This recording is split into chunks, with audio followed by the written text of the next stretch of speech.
하루 본봄입니다. 오늘은요, 어제 진행이 되었던 고덕신도시에 있는 대광 로제비앙 상가 분양 현장을 다녀오고 나서 현장 모습이 어땠는지 좀 전달을 해 드리려고 영상을 켰습니다. 사실 이거를 정말 권해도 되는지 좀 그랬었거든요. 저도 굉장히 보수적인 접근을 해야 한다라고 생각을 해서 생각만큼 분양이 흥행이 안 되면 어쩌지? 살짝 이런 의심도 있었는데요. 굉장히 쓸데없는 걱정이었더라고요. 어제 보니까 사람도 굉장히 많고, 좀 좋은 자리를 선점할 수 있는 그런 번호가 호명이 되신 분들은 굉장히 좋아하시더라고요. 그래서 다녀온 그 현장 사진이 몇 장 있는데 그걸 좀 보여드리고, 어제 오늘 사이에 좀 많은 변화가 있었잖아요. 그 뉴스를 한두 개 가지고 와서 좀 앞으로 시장이 어떻게 변할 건지 좀 그런 예상을 좀 해보겠습니다. 먼저 이 사진은 모아엘가 단지 내 사진이고요. 예상대로 이동이 단연 인기가 좋았습니다. 그리고 같이 동행하셨던 투자자분들이나 몇몇 분들도 당첨이 되기도 하고 그랬는데 포기하신 분들도 있었어요. 왜냐면 거기서 빨리 호명이 되는 사람이 먼저 좋은 자리를 선점을 할 수 있는 그런 방식이었거든요. 그렇기 때문에 내가 가진 접수 번호가 빨리 호명이 되면 좋은 자리를 먼저 선점할 수 있었던 건데, 어, 이게 총 호실이 50개가 넘잖아요. 그러니까 50번이 넘어가니까 그때부터는 호명이 돼도 그다지 좋아하지 않으시고 좀 나중에는 내가 호명이 돼서 그 자리를 지정하러 들어갔을 때도 별로 마음에 들지 않아서 그냥 포기를 하고 나오시는 분들도 있었습니다.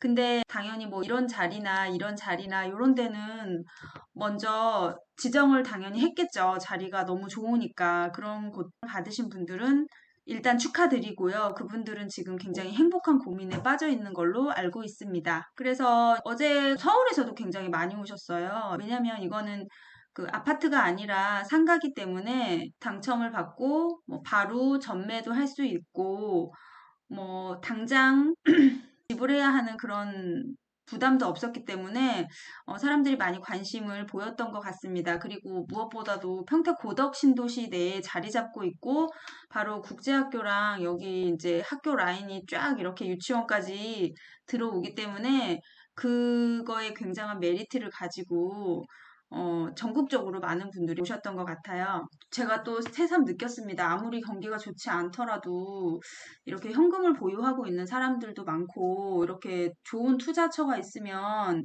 먼 길을 마다하지 않고 달려와서 정말 적극적으로 하는구나 이런 거를 볼 수 있었거든요. 접수 시간은 11시부터 까지 2시간 동안이 접수 시간이었습니다. 그리고 1시간 쉬었다가 12시부터 공개 추첨을 하는 시간이었는데 저는 조금 일찍 갔어요. 한 10시 반쯤에 갔는데 그때는 정말 사람이 없더라고요. 그래서 별로 흥행이 안 되나? 살짝 그런 걱정을 했었는데 처음에는 이렇게 이제 주차장에 차도 별로 없고 이렇게 줄에도 사람이 하나도 없고 그래서 너무 썰렁하다 이렇게 생각을 했었거든요. 근데 차츰 시간이 지나고 이렇게 사람들이 조금씩 모여들고 청약 예치금을 500만 원을 넣은 사람에 한해서만 입장을 시켜주더라고요. 그거는 2시가 넘어서 현장에서 이렇게 추첨하는 그런 장면인데요. 2시 추첨 시간이 되니까 사람들이 이렇게 많이 몰려들었고 공개적으로 크게 그 번호를 부르는 형태로 추첨을 하더라고요. 이분들은 지금 예치금을 다 500만 원씩 넣으신 분들이죠. 그리고 포기하시는 분들도 있었기 때문에 잔여 물량도 그 다음에 계속 호명을 해서 다 완판이 되었습니다. 어쨌든 많은 분들이 오늘도 이제 문의를 주시고 관심은 있는데 못 오신 분들, 좀 아쉬워하시는 분들도 계셨고요.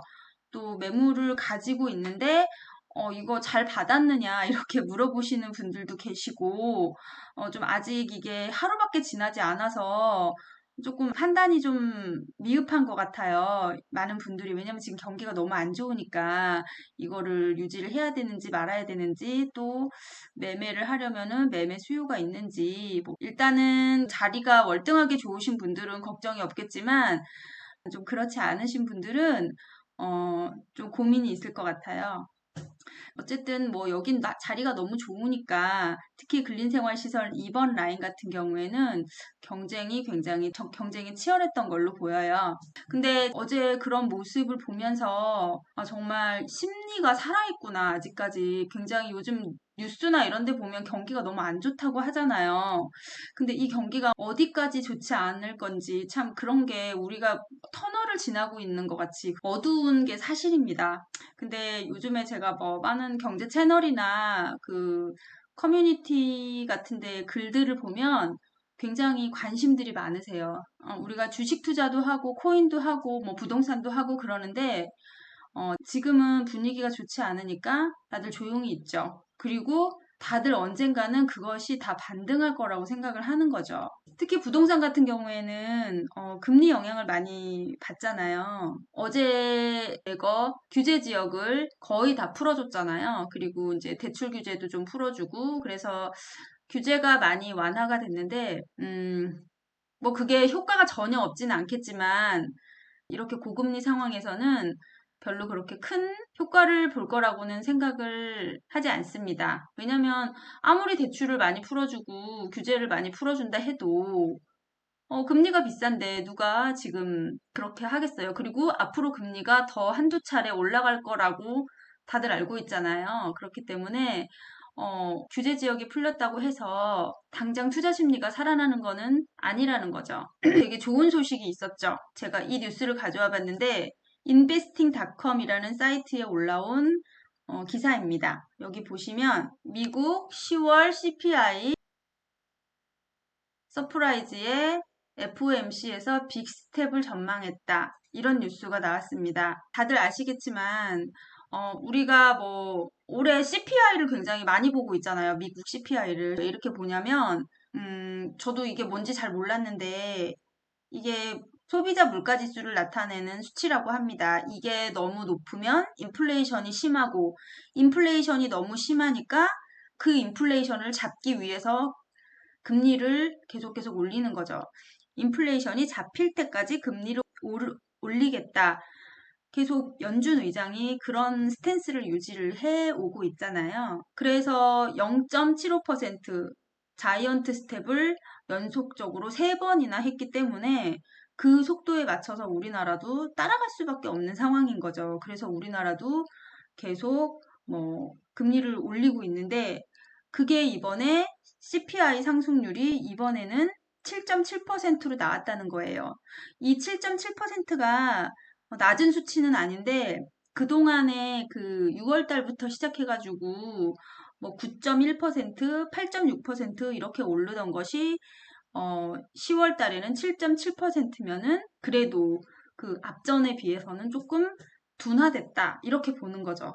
그래서 지금까지 3번 연속으로 0.75% 자이언트 스텝을 했던 거를 이번에 12월 달에는 빅스텝은 0.5%죠. 0.5%만 올려도 되겠다.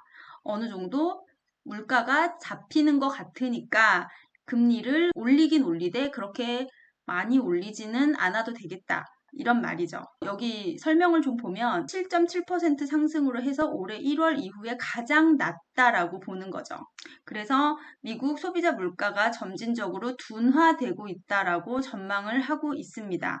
이제 물가가 조금씩 잡혀가고 있다라고 생각을 하는 겁니다. 계속 그동안에 자이언트 스텝을 해왔기 때문에. 그래서 12월 달에 FOMC에서는 기준금리를 50bp로 인상을 할 듯하다라고 얘기하고 있죠. 빅스텝을 하면서 속도 조절에 나설 것이라는 예상을 한다는 겁니다. 뭐 미국의 금리를 우리나라에서 왜 이렇게 봐야 되는지 이건 다들 알고 있죠. 우리나라가 영향을 받기 때문에 그런 거죠. 근데 미국이 지금 이 기사에서처럼 정말 12월 달에 빅스텝으로만 머물러 준다면 우리나라도 금리 인상을 그렇게 무리해서는 하지 않아도 될 것이다. 조금 여유가 생겼다. 이렇게 볼 수 있겠고, 사실 우리나라는 지금 기업이 좀 어렵잖아요. 왜냐면 얼마 전에 터진 한전채 같은 경우에 그 회사채 문제가 있기 때문에 기업들이 위험하지 개인들은 그렇게 어렵지 않다고 합니다. 지금 막 집값이 떨어지고 영끌족들이 되게 힘들어 한다고 하는데, 뭐 그것도 틀린 말은 아니에요. 근데 그 큰 그림으로 봤을 때는, 문재인 정부 때 많은 대출을 해주지 않았잖아요. 일단은 뭐 다주택자는 당연히 해주지 않고, 이주택자도 물론이고, 많은 규제 지역을 정해놓고 거기에 그 대출을 거의 안 해줬기 때문에 가계부채는 그렇게 큰 부실이 없다라고 합니다. 그래서 생각만큼 그 은행의 가계부채 그 부실률이 그렇게 높지도 않다고 해요. 많은 사람들이 내년에 경매 물건이 많이 나올 거라고는 하는데 그것도 제 생각에는 그때 가봐야 알 것 같고 걱정이 되는 거는 기업들이 힘드니까 기업들은 힘들면은 가장 먼저 줄이는 게 인건비죠.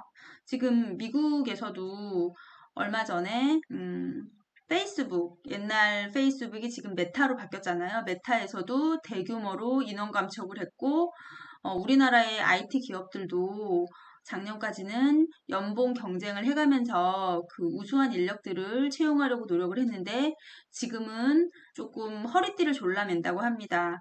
경기 침체가 내년에는 거의 확실시 되고 있기 때문에 그거에 대한 대비를 하고 있는 거죠. 그래서 어느 정도의 경기 침체가 올 거는 다 예상은 하고 있는데 이게 지나면 우리는 다시 반등을 할 것이라고 믿고 있는 거죠. 어제 이런 기사도 있었습니다. 제가 이 기사를 보고 그런 걸 굉장히 많이 공감을 했는데 여기 N뉴스라는 언론사에서 올려준 기사인데요. 목돈을 들고 있다가 기회를 잡자 전세 보증금 빼는 임차인들. 보시면 강남과 마포 등 서울 강남북 인기 지역에서는 전략적으로 월세 전환에 나서는 분위기도 감지된다. 고액의 보증금을 계약 기간 동안 묶어둬야 하는 전세를 월세로 전환해 목돈을 들고 있다가 적당한 시점에 빠르게 내 집 마련 기회를 잡겠다는 임차인이 늘고 있는 것이다. 이게 그 집을 사겠다는 심리가 강한 거예요. 지금은 금리가 높아서 전세값도 떨어지고 있고 매매가도 떨어지고 있으니까 집값이 떨어지고 있지만 향후에 서울이나 경기도에 입주 물량이 많지 않기 때문에 언젠가는 다시 반등을 할 거다라고 다들 그렇게 생각을 하고 있는 거죠. 그 반등 시점이 어디냐? 그거는 바로 금리 인상이 멈추는 시점이 될 거라고 생각을 합니다. 그래서 금리 인상이 멈추거나 아니면 금리가 다시 내려갈 때는 아파트 가격이 다시 오를 수밖에 없죠. 그때 타이밍을 잘 잡아서 집을 사겠다는 거죠. 이런 거를 왜 제가 말씀을 드리냐면 뭐 카톡방이나 뭐 여러 가지 블로그나 커뮤니티 같은 그런 온라인 상에서 많은 사람들의 얘기를 들어보면 투자를 하려고 아니면 내 집 마련을 하려고 준비를 하시는 분들이 굉장히 많아요. 그리고 실제로 제가 평택에 있어 보니까 고덕 신도시에 입성을 하려는 분들이 굉장히 많습니다. 그거는 집값이 떨어질 거다라고 포기를 하는 게 아니라 지금 굉장히 떨어지고 있는데 조금 더 떨어지면 나는 금매를 사겠다. 이러신 분들이 진짜 많거든요. 이 기회에 자기 집을 정리를 하고 조금 더 좋은 입지에 저렴한 가격에 입성을 하고 싶다라는 거죠. 그게 다 가격이 상승할 거라는 기대 심리가 있기 때문에 그런 생각을 갖고 있는 거죠. 가격이 상승할 거라고 생각을 하지 않으면, 기대가 없다면 그런 생각 자체를 하지 않는 거죠. 제가 현장에 있으면 그런 분들을 정말 많이 만나요. 고덕 파라곤 아파트나 제일풍경채 같은 경우에는 가격이 얼마까지 떨어졌느냐, 좀 금매 있느냐, 금매 있으면 연락 좀 달라, 이런 분들이 진짜 많으시거든요. 그러니까, 그 타이밍을 지금 다 보고 있는 거죠. 그래서 제 생각에는 뭐 이런 대광 로제비앙 여기에 있는 이런 상가 분양에 어제 몰린 사람들을 봐도 그렇고 이렇게 목돈을 들고 내 집 마련의 기회를 보고 있는 사람들을 봐도 그렇고 제가 현장에 있으면서 그 투자를 하거나 실거주를 하려는 사람들의 그런 기대 심리 이런 거를 보면은 정말 부동산은 심리전이고 그 심리전에서 어, 어떻게, 언제 타이밍을 잡느냐. 그게 진짜 중요한 거거든요. 그 타이밍은 금리 상승이 멈추거나 내리지 않아도 멈추기만 해도, 아, 이제 더 이상 금리가 올라가지 않겠구나라는 희망이 있는 거죠. 그래서 오늘 이 CPI 때문에 환율도 좀 안정이 되고, 주가도 굉장히 많이 올라갔잖아요. 이렇게 아주 작은 변화에도 이렇게 큰 반응을 보이기 때문에 정말 이제 금리가 안정이 되면 그 심리는 바로 살아날 거다. 저는 이렇게 봅니다. 물론 제 의견에 반대를 다시는 분들도 많이 계세요. 뭐 좀 말도 안 된다. 뭐 내년에 내후년에 너무너무 어려울 거다. 이렇게 말하는 분들도 계시는데 악플도 저는 되게 관심이라고 생각을 합니다. 그런 게 다 부동산에 대한 기대 심리, 관심 그런 거라고 저는 판단을 해요. 그러니까 뭐 여러 가지 의견 주시고 궁금한 거는 또 전화로 물어보시고요. 여기 대광 로제비앙 상가에 궁금하신 분들은 전화를 주시면 제가 아는 선에서 설명도 해드리고 그럴 테니까 궁금하신 분들은 한번 연락 주세요. 자, 그럼 오늘은 여기서 영상을 마치겠습니다. 감사합니다.